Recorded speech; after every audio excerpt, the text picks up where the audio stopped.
Welcome to John and April's Kitchen Table, where we talk about trending topics. And our topic today is COVID crazies. Oh boy.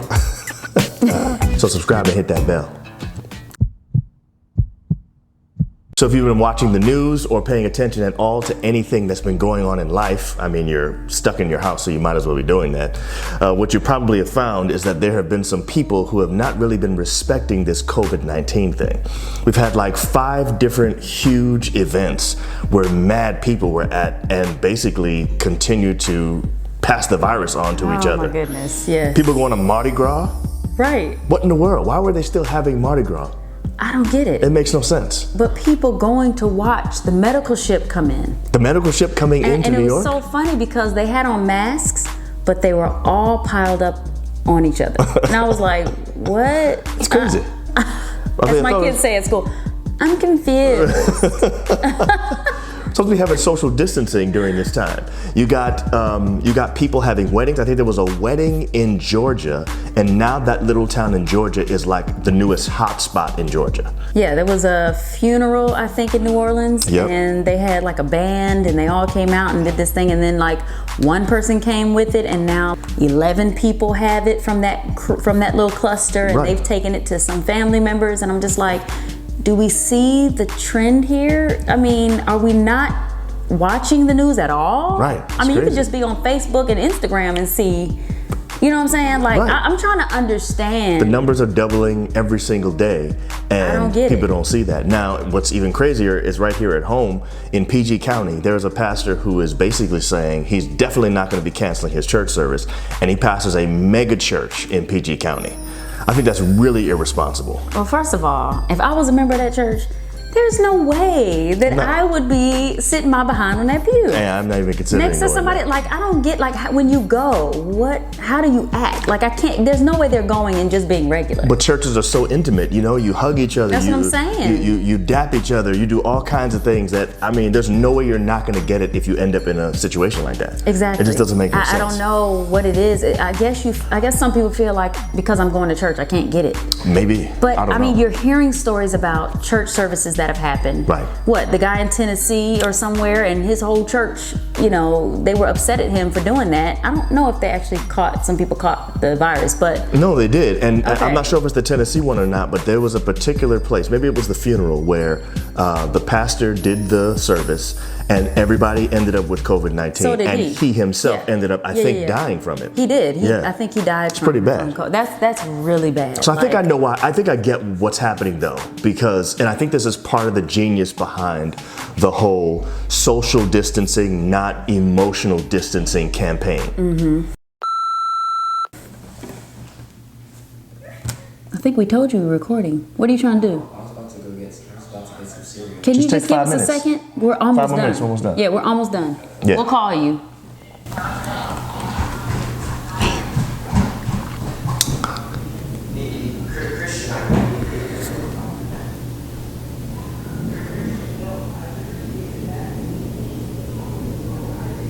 And his door's not closed. And he's screaming. Oh my goodness.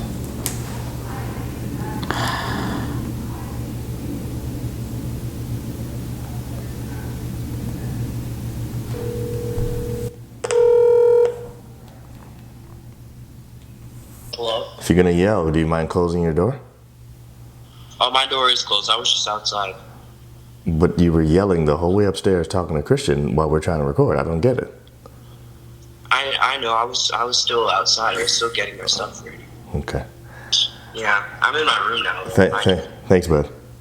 Mm-hmm.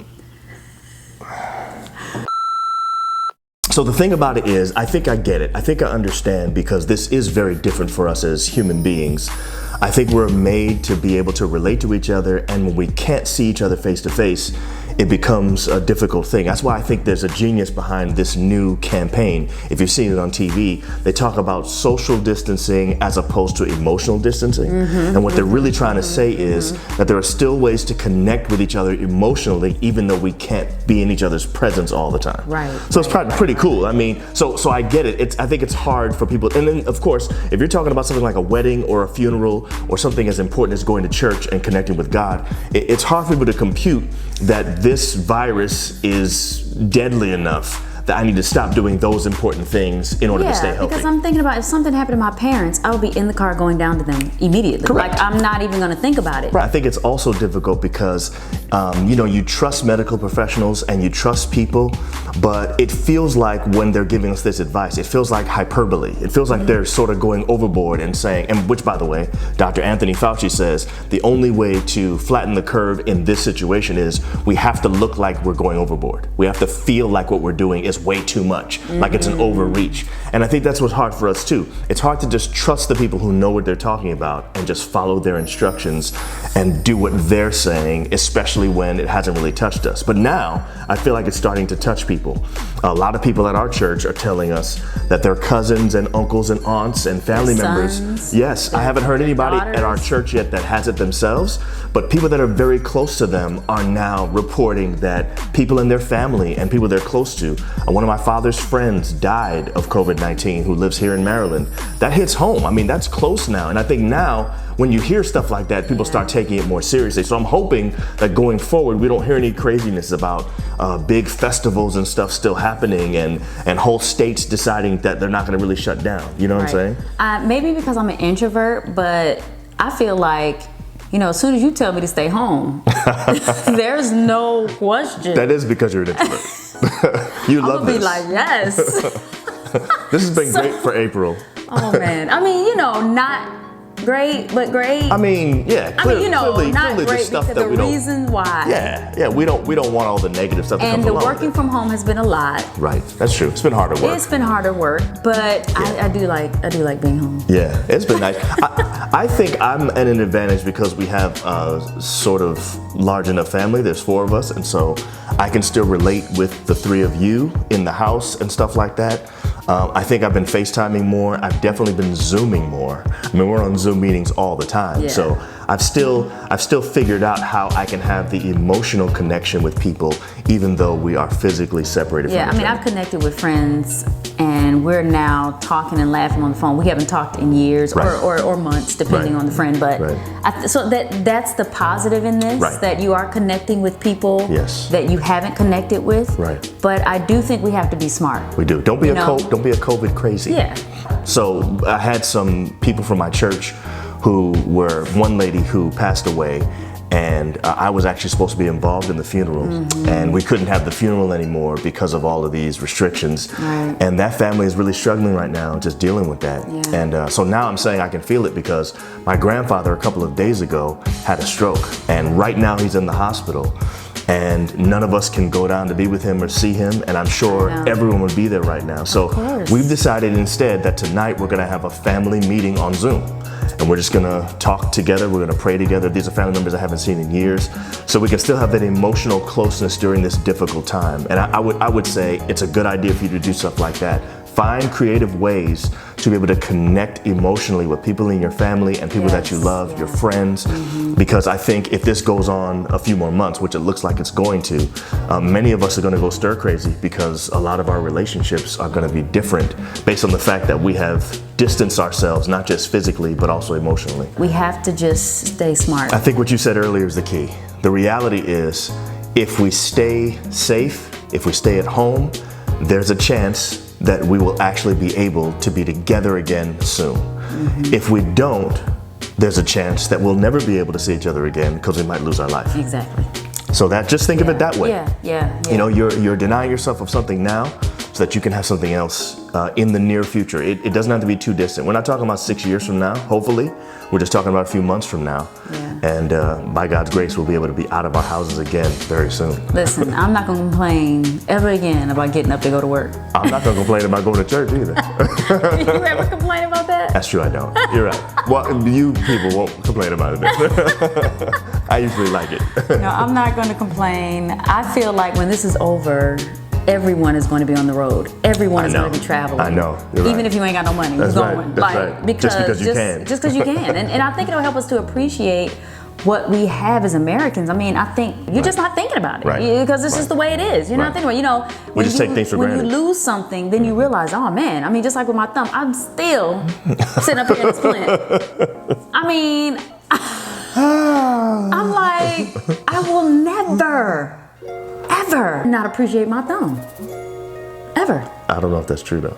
No, it is true. Let me tell you something. This right here, guys, April 6th, it'll be 3 months. Wow.